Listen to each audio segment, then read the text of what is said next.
Bismillahirrahmanirrahim. Masalah 460 itu. Betul. Masalah mandi Jumaah dan segala hujah ulama, mana dalil-dalil terhadapnya.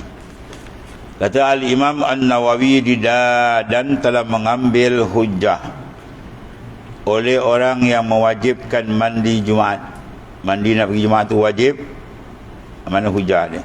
Dengan zahir beberapa hadis seperti yang di dalam masalah 458. Jadi masalah mandi pergi Jumaat ni ialah setengah daripada benda yang mukhtalaf, benda yang ada khilaf ulama. Setengah mengatakan wajib, setengah menyatakan sebalik. Dan mengambil hujah jamhur, mana majoriti para ulama dengan beberapa hadis yang sahihah, hadis-hadis yang sahih. Setengah daripadanya hadis laki-laki yang masuk ia padahal Sayyidina Umar bin Al-Khattab radhiyallahu anhu membaca khutbah. Padahal laki-laki itu meninggal ia akan mandi Jumaat, dan telah menyebut akan dia oleh Imam Muslim. Dan bermula ini laki-laki siapa dia? Sayyidina Osman bin Affan. Ketika Sayyidina Umar membaca khutbah, masuk Sayyidina Osman ke dalam masjid, dan Sayyidina Umar merhatikan ada sifat-sifat orang yang tak mandi. Mana mungkin letih kan, nampak macam tak mandi. Sayyidina Umar terus sound dia. Dia tanya, ya Osman, kau mandi tak? Osman kata tak mandi. Ya, dia tak mandi. Dan Sayyidina Umar terus baca khutbah. Sayyidina Osman pun terus, dia tak bangun duduk. Itu menandakan mandi tak wah. Kalau wajib, Sayyidina Umar yang angkat tongkat, tengok nampak tu. Sayyidina Umar digarang ni. Dan Sayyidina Osman pun orang yang hebat. Ya, kalau wajib, dia takkan tinggal benda tu. Dan telah datang kenyataan di dalam riwayat yang lain. Dan bermula wajah dalil bahawasanya Sayyidina Osman memperbuat akan dia, yang ada melakukan meninggalkan mandi satu ketika. Dan Sayyidina Umar mengaku akan dia. Sayyidina Umar tanya, dia jawab, mana dia mentasbihkan. Dan telah hadir mereka itu akan Jumaat, padahal mereka itu ahlin hil wal aqlin, orang yang menghuraikan simpulan hukum hakam yang layak berijtihad. Ini antara sahabat, bukan calang orang. Ya, itu. Maka jikalau wajib nasaya tiada meninggal, ia akan dia. Ya, Sayyidina Osman takkan tinggal satu, dan Sayyidina Umar pula takkan meninggalkan, menegur secara kuat supaya pergi bangun mandi. Itu maknanya. Dan saya melazimkan mereka akan dia. Intah habis kalam huraian ni. Inilah nas hadisnya, dikeluarkan oleh Imam Tirmizi dalam sahih. Yaitulah an Abdullah ibn Amr, bainama Umar yakhutubu yaumal Jum'ah iz dakhala rajulun min ashabin Nabi sallallahu alaihi wasallam. Diriwayatkan daripada Sayyidina Abdullah bin Umar, anak Sayyidina Umar Al-Khattab radhiyallahu anhuma.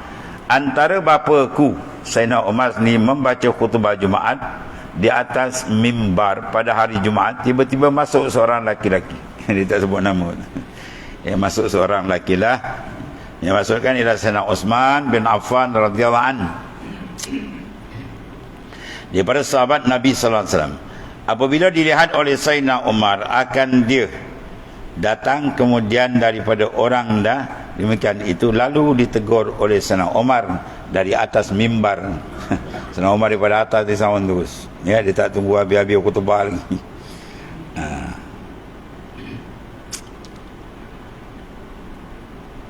Faqala ayatul sa'atu haza. Maka katanya, apa kena aku lihat seorang laki-laki, ya, daripada sahabat Nabi SAW datang ia, mana takhir, sehingga ini hadir akan Jumaat, lambat datang ni. Kenapa? Apakah waktu ini, ya, bukankah sudah masuk waktu, ya, berapa lama? Manakala didengar oleh Sayyidina Osman akan khutbah Amirul Mukminin Sayyidina Umar. Demikian itu lalu disahutnya dengan perkataannya yang tiada keluar daripada sebenarnya. Faqal ma huwa illa an sami'tun nida wa ma zadana ala an tawadda. Maka sambutnya, ya Amirul Mukminin, tiada apa yang gendala, tidak ada apa yang mengendalakan hamba datang terlambat, melainkan bahawa telah mendengar hamba akan bang.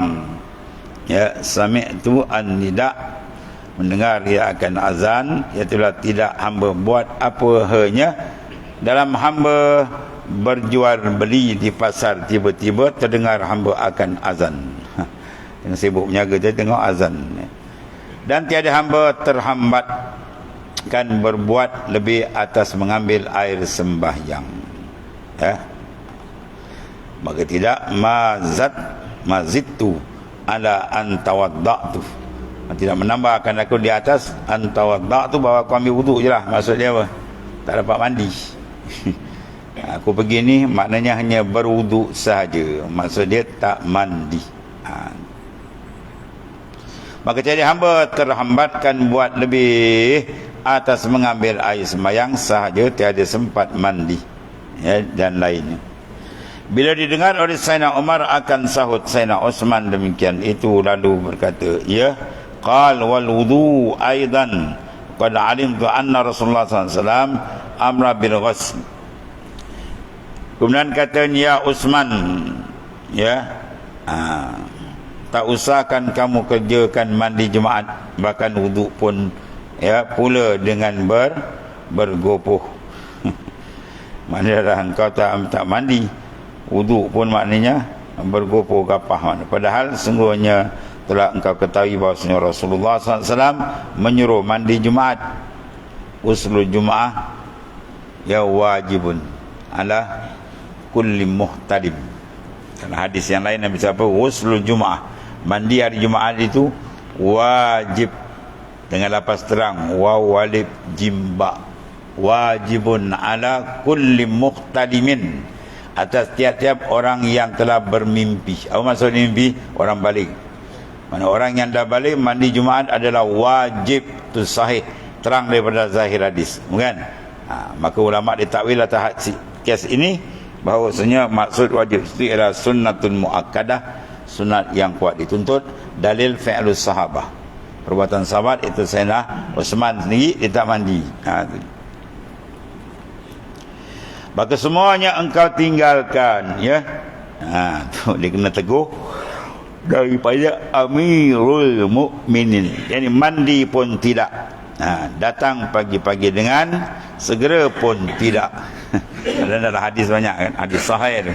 Dia datang awal seolah dia mengorbankan seekor unta, kemudian lewat sikit seekor lembu, begitulah seterusnya sampai imam naik kepada atas mimbar. Pun kau tinggalkan juga kau datang lewat. Mandi pun tidak, datang pagi-pagi dengan segera pun tidak. Sampai wuduk pun dengan bergopoh. Pasal Umar tengah niaga, dia dengar suara azan jadi tergesa-gesa maksudnya. Kemudian Sayyidina Umar pun diam. Mana kalau benda tu wajib, sudah tentu dia apa? Dia arah suruh keluar, sekarang juga mandi. Diam daripada berkata dengannya dan menghabiskan khutbahnya. Itu dalil, dipanggil dalilnya pada perbuatan sahabat ni sarif. Yang dipanggil sarif, benda yang memalingkan daripada makna wajib kepada makna sunat.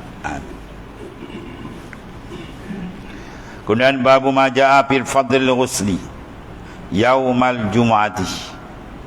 Bab menyatakan kelebihan pula mandi pada hari Jumaat. Ketahuilah kiranya saudaraku, dengan hadis yang datang ini menunjukkan bagi kita kelebihan mandi Jumaat dengan mendapat pahala yang besar daripada Allah Ta'ala. Maka hadis yang dikeluarkan oleh Tirmizi dengan demikian bunyi, An Aus ibn Aus. Anak Aus, bapa pun Aus ni. Orang biasa.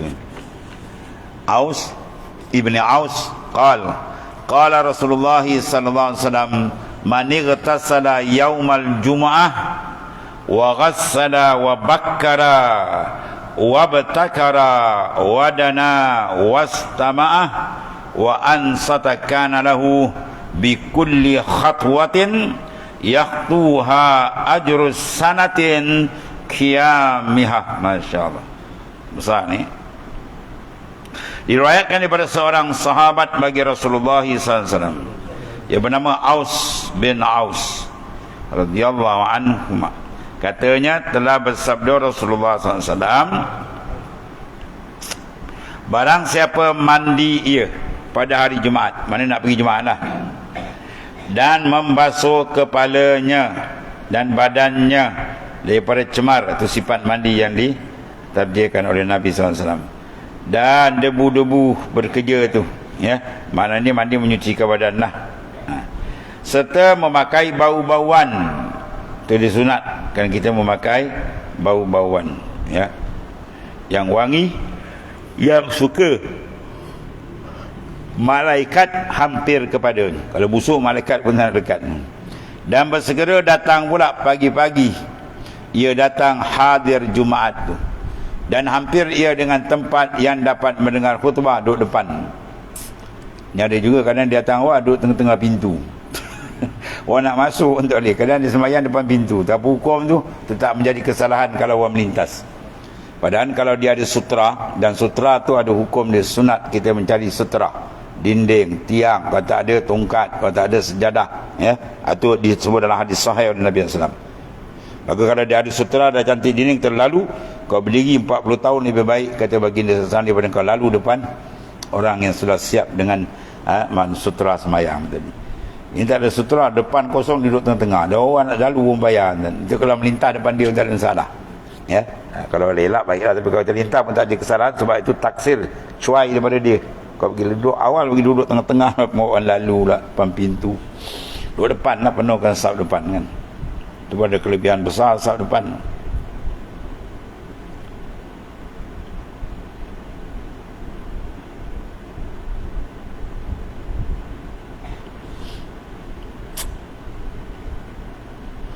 Di saf depan kan dengan fadilat sutra mana besar.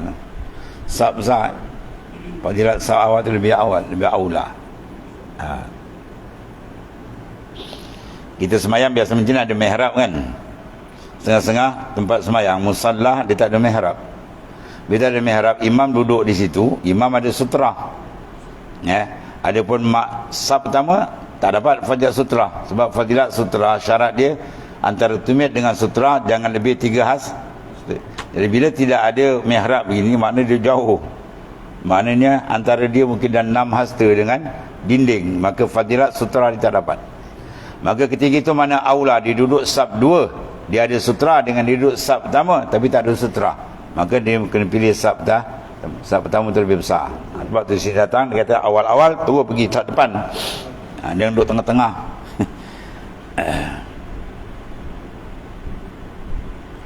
Dan hampir dengan tempat yang dapat mendengar khutbah dengan jelas, yang mana duduk depan lah. Dan mendengar ia akan khutbah yang tiada luput daripadanya apa-apa yang dituturkan oleh khatib daripada ajarannya dan wasiatnya dan nasihatnya, diberikan pengamatan maknanya. Dan diam dengar, ya, sekira tiada berpaling hatinya dengan dengan fikir yang lain dan perbuatan lain, dan jikalau menyentuh pasir sekalipun. Walaupun jangan kuik-kuik main pasir lah, atau patah-patah jari ke budak, beri tumpuan betul. Dia dua sini, memberi tumpuan tu penting, dan memberi pengisian khutbah tu pun penting. Ada juga kadang khutbah tak sesuai. Tengah bandau cerita bab apa, buku hijau. Kelebihan menghijarkan bumi. Orang tengah bandau apa nak ditanam? Ya, ada pun dulu macam-macam khutbah. Nyamuk Aedes pun cerita, kaki nyamuk Aedes ni berbelang putih. Berjadang itu kerja je apa, Jabatan Haiwan punya kerja tu, pusat apa perubatan punya orang, planet punya dia berilah. Ini adalah khutbah suntik masalah keimanan, masalah akidah, masalah menghampirkan diri dengan Allah dan sebagainya. Itu yang kita nak suntik dalam khutbah tu. Dia jadi insan yang sempurna kan. Barulah makmum tu apa, ada fokus. Ni kadang khutbah tahun 60-an ni baca. Dia khutbah terjumpa dia cari baca 60-an tu. Jadi makmum dengar tak kena. Sakit lain, enjit lain, dia masalah.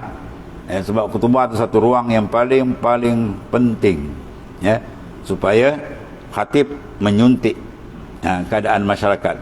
Masyarakat dia tak sama, sebab khutbah ni sewajarnya tidak boleh sama kan.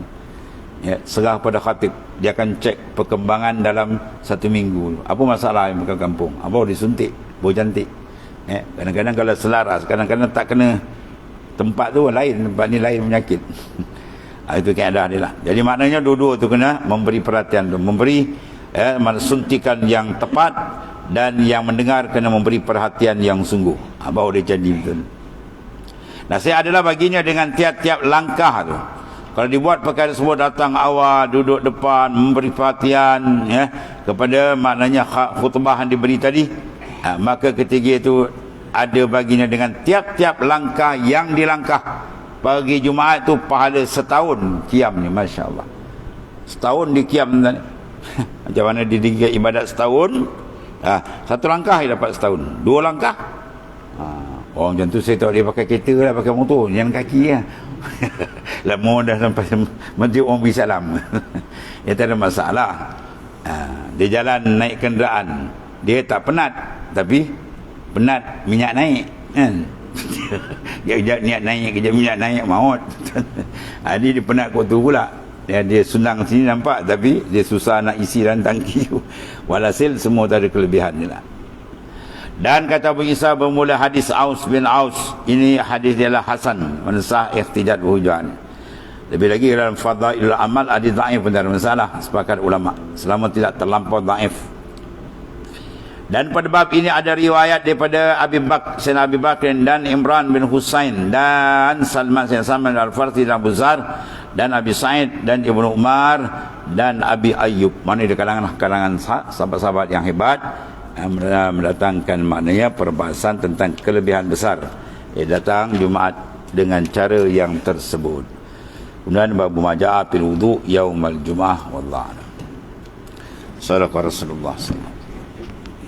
Bismillahirrahmanirrahim. Alhamdulillahirabbil alamin wassalatu wassalamu ala asyrafil anbiya'i sayyidina wa ala Allahumma waffiqna fa inna khairal kulli amrin. Alhamdulillah. Subhanakallahumma ya karim ya